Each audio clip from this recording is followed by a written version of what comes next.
Welcome to my channel. My name is Anya, and for those who don't know, welcome.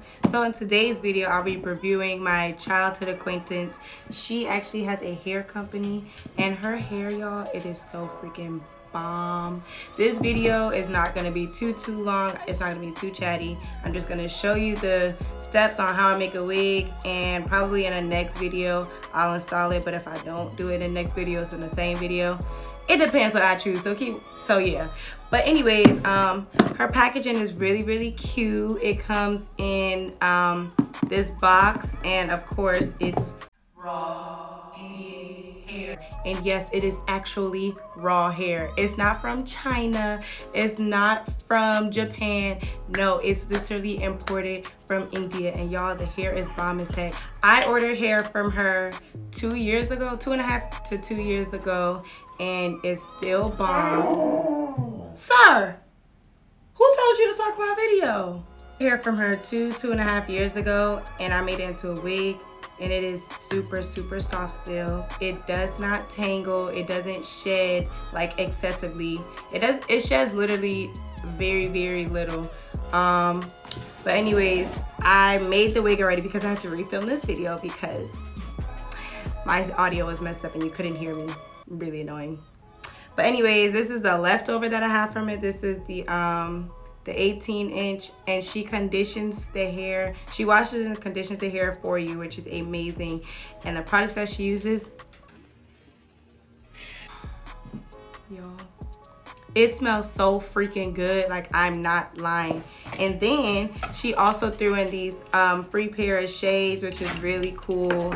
And then it also comes with this gold cute bag. But I would definitely recommend purchasing this hair. But anyways, let's just jump straight into the video. Alright, so this is the wig cap that I use. I got it from my local beauty supply store.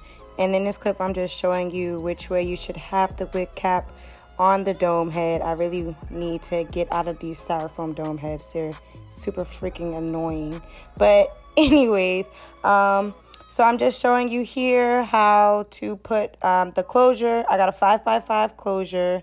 I'm HD, and I'm putting it on the dome head. Make sure when you're applying your closure or frontal on a dome head that it looks loose like the way that I'm showing you, and it's not flat on.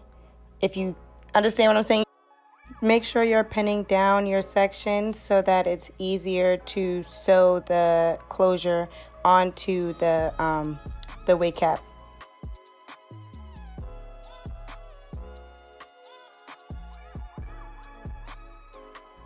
There are so many wig making videos out there, so I literally just sped up this entire process because nobody wants to watch me sew this wig on for 30 minutes. That's boring as hell.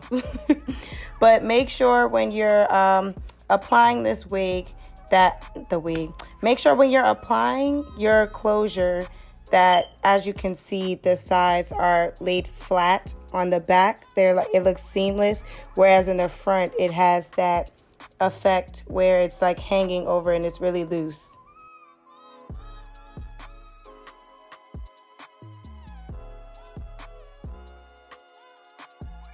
Also, I forgot to mention that she actually threw in some free cute shades, y'all. She sells shades too. I'll make sure to put her, I'm so crusty. I'll make sure to put her Instagram information in the description bar. So this is just a really quick video clip of me showing you how I sew on the bundles. It goes by really fast, so I'm not gonna talk much here because it's literally repetitive, so just enjoy.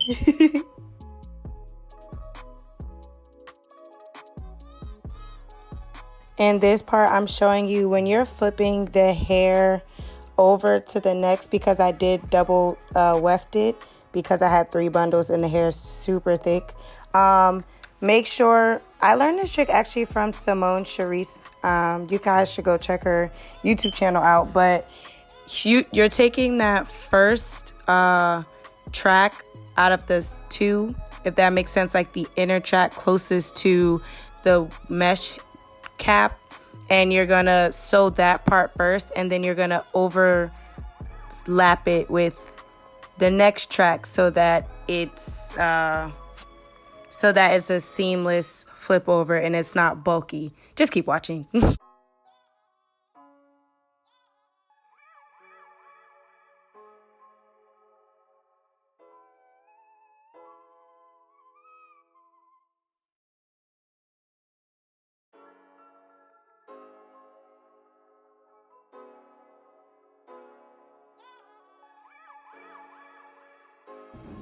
Okay guys, when you finish sewing up the wig, this is what it should look like.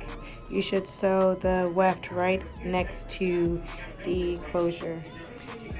Then this is the front. Make sure, like if you pull it down, it's a finger width apart. You want it baggy. You don't want to sew it down like that. My 22 inches looking poppin'. Oh.